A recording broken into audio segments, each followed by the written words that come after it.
Hey everyone, it's Deja from Knit and Crochet Ever After, and today we are going to learn how to unknit some stitches.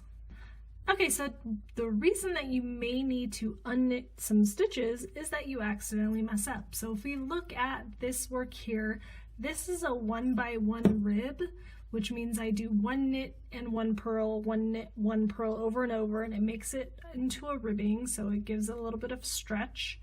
And if you put your work down, say, and you pick it back up and you start going and you didn't pay attention to what you ended on, or you didn't read your stitches, and suddenly you notice after a row or even maybe more that you messed up the way that you were supposed to be doing it. So we started over here, and if you haven't seen my read your stitches video, check that out because that'll make a little bit more sense when I'm going.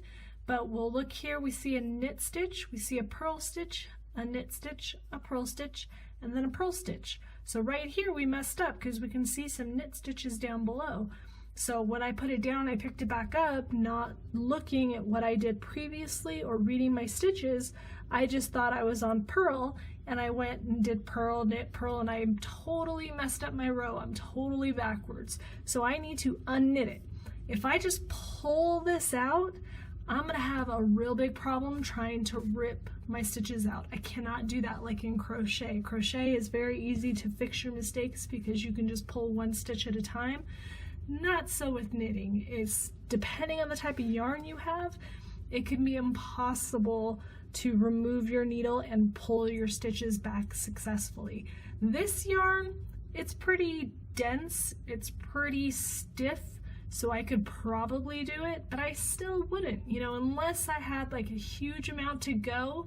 That'll be later on, very much later on in tutorials on how to kind of pick up a row so that you can rip back to it. That's very, very difficult to do depending on your stitch pattern, so that'll be in a later tutorial. But for now, we're hoping that we're catching our mistakes quickly so that we don't have to knit back too far. You also call it tinking because the noise that the needles make when you're knitting, usually like with metal, make like a tink sound, so they call it tinking also. But to actually knit back, it's not quite knitting, it's more like kind of carefully ripping while putting your needle in. So there's basically two things that you have to do this. One, you have to know what your stitch looks like, and two, you have to know which way to put your loop. Now, if you looked at my reading your stitches video, you know that the right side of your loop should be facing you. So when you're looking at your loops, that one that's on the right should be facing you. So you'll see how it looks like a foundation chain. The right side of the chain should face you. So as long as you know that when you're tinking, you can successfully get your stitches back the right way. Otherwise, you'll just have a twisted stitch that you need to fix, which also I go over in that video. So the first thing we need to do is get this last stitch off. So what I do to make it easier for me is I pull on them because it opens up the stitch that I just worked into. So you can see this big loop here. That's the loop of the very last stitch that I worked into. And I can see the right side and the left side. So I know if I just insert my hook like this, I'm gonna be in the right spot. So I've got that last loop on my needle. Now I need to take this off. So I push it, and then that is that loop that I just worked, and I'm just gonna pull on my tail. So I've unknit one stitch. Again, so I'm gonna do my tension. Makes it a little easier because I pull, and then there's my next stitch. This is a purl, doesn't matter. I still have a normal loop. Doesn't matter if it's a knit stitch or a purl stitch, you're still gonna see that loop. It's just the purl bump is to the front instead of the back. So here's my loop.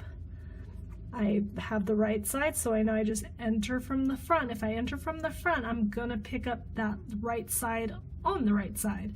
If I go from the back, I'm gonna have a twisted stitch. So go from the front, whether it's a knit or a purl. So I have that loop caught. Now I can take this loop off, so I just push, and my tail comes right out nice and easy. I just move it to the back to make it a little easier. I readjust my tension often because I like to pull on it like this so that I can see that loop nice and easy.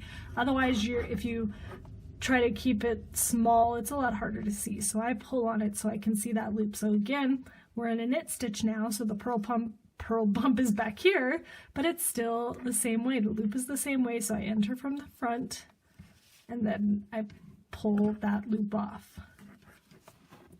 So we need to go all the way back to where I made that mistake there. So when you're going, depending on the size of your yarn, you can really get going kind of fast because you just go straight through that front, so those right loops will be in the front so that when you go to rework it, you're ready to go. You just go shoop and start working. So almost there. Should have put it closer to the edge so I wouldn't have to unknit so many. But you can see it's not that bad. Once you know what you're looking for and what you need to fix, it goes much faster.